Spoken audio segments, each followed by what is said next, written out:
I came to Chicago in 1964, Saul Alinsky was organizing the Woodlawn community to stop the encroachment of the university and taking people's property.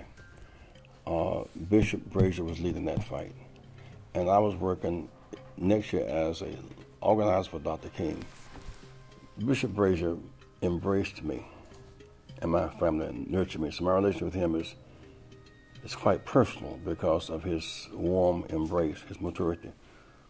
When Dr. King came to Chicago, the ministers closed doors in his face and locked him out. Reverend Brazier invited Dr. King to Chicago and walked with him. It's easy to love Dr. King, the martyr who's dead, but reject him, the martyr, when he's alive. He embraced Dr. King, the martyr, and Dr. King, the martyr.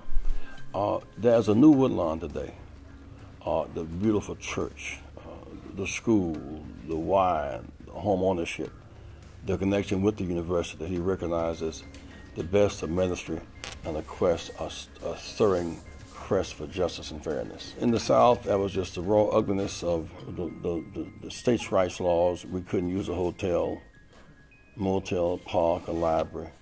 Here we were locked into closed housing, locked into blockbusting, locked into overcrowded schools, denied our share of employment, our share of business development. We in the North, we were under occupation. And then beyond occupation, there was the attempt to begin to shuttle us around by neighborhood and take away our properties. And so that movement required a sense of racial justice and gender equality and political fairness. We got the right to vote in the South. We had to apply it in Chicago. Dr. Brazier led that. I remember Dr. King, Bill Berry, Reverend Brazier behind closed doors trying to think it through. He was at once a very spiritual minister whose tradition was very spiritual, often spiritual, disconnected from politics.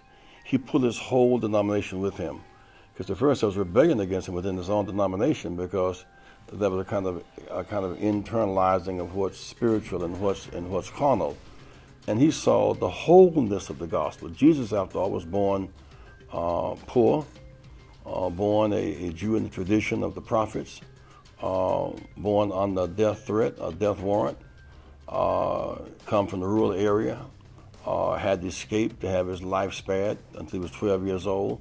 So Jesus understood our predicament, and he saw Jesus as a revolutionary, as a change agent, not just a kind of mystic, something floating there. He saw him as a one who walked. And you know, if you're going to heaven, you've got to get a leather reference from the poor. I was hungry and you fed me. I was naked and you clothed me. And I was in prison and you visited me. Dr. Brazier got that reference from poor people that you get from scriptural understanding.